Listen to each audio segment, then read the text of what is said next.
Hello and welcome to The Average EV. Today we're going to be talking about proper charging etiquette when you are using a Tesla Supercharger if you have to. Let's get into it.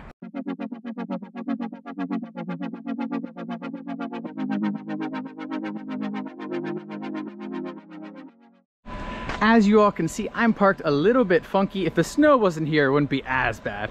But I did this so I did not block another Tesla Supercharger. If you've never driven a Tesla before, you would back in, and then right here would be the back of your car, and this is your little light would open, and that is where your charging port is, and you would take this out and you'd plug it into the charging port right there, and it works super nice. Well, now that they've opened the Supercharger network up to CCS vehicles, not all vehicles have the charge port on that side. So it either have to be the driver's side rear or the passenger, driver's side rear or passenger side front. Now, unfortunately, the ID4 has it on the passenger side rear, which makes it really inconvenient. As you can see, I've got the cable stretched a little bit more than I'd like it to be. I probably could have backed up more, but because of the snow, I didn't want to like risk anything or harm my vehicle or anything like that. But that's why I'm parked like this. If I were to park the vehicle fully in the spot, this cable would not reach. Even if I pulled all the way tight to the white line of the parking spot, I wouldn't be able to reach with this one, so I didn't block a spot. So that means I would have to use this one, leaving this charger blocked for any Tesla that might want to use it, and that is just not great for Tesla owners. So I just come up with a couple thoughts about proper charging etiquette when you're at a Tesla Supercharger. If you're someone and your CCS vehicle has the charging port on the correct side to use a Tesla Supercharger, then you really don't need to worry too much when it comes to etiquette. Just make sure you put the charger back properly, make sure you're respectful of the time, charge as much as you need to, and then be on your way.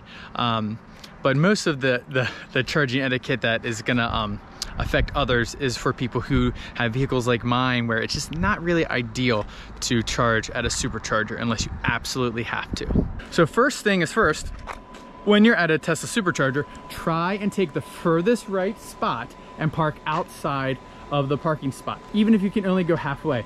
Now sometimes there might be a curb right here and then you can't, but if you can, see how this is a nice big area. I could park my entire car in this spot, which really makes it an ideal spot for an ID4 to park into. So if you can do that, do that. Next, you might just have to, pull in and block a spot.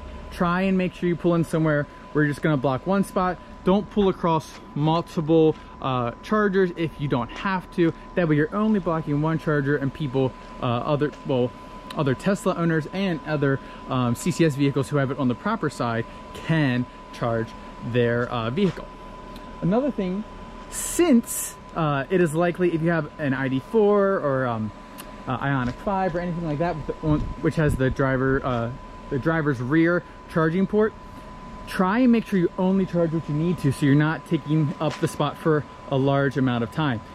Right now, they basically picked a bunch of spots that aren't very, used, and it's not gonna be a big deal. But as they open up more Superchargers that might be in places where Teslas charge often, or people who have CCS want to charge often, it's gonna be critical that you charge what you need to and then get out of the way. That way you're not blocking a charger more than you have to. Now that's pretty much it when it comes to proper etiquette for a Supercharger. There's one little tip I want to give people. So when you come to a Supercharger, and if every single stall is full, and then any Tesla or whatever car leaves, except for the one on the end, and you have like an ID4 with the passenger rear right, you're not going to be able to charge. So you're gonna have to continue to queue, unfortunately, and wait till there's 2 spots empty, and then you would pull into the right of the 2 spots. Now that's not super ideal. Now what's nice about this charger is we've got Electrify America down here. So really there's no reason for me to be down here charging, but for the sake of this video, that's why I'm charging. So if you're in that scenario at this station, you would just come over here to Electrify America, and I'm really not sure why you wouldn't be at the Electrify America anyways. But if you're at a Tesla Supercharger site and it was the only one, you might have to wait longer, or maybe see if you could make it to another Tesla Supercharger, or maybe possibly make it to an Electrify America or EVgo or some other public charging provider so that you can get a charge for your vehicle.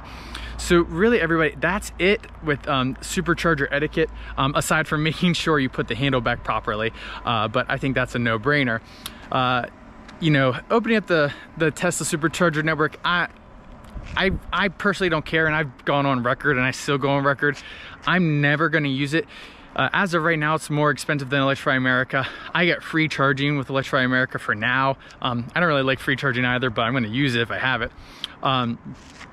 So I just, if you have to use it, I would make it absolute emergencies. Like there's no other charger in the spot, no other charger along your route is what I meant to say, and it's the only one you can use, then I would use it. Or maybe like you're about to run out of charge and it's the only one nearby, sure, use it, great. But for the regular charge, the daily charging, if you live in an apartment, something like that, I would stay away from the Tesla Supercharger, and I would probably go use Electrify America or EVgo or something that is more affordable price point wise. And again, if you own a Tesla and you can use the CCS adapter, it even makes more sense for you all to use the Electrify America over Tesla because of price in most cases. Not all cases, but in most cases. So again, that's it for this video on Tesla Supercharger etiquette.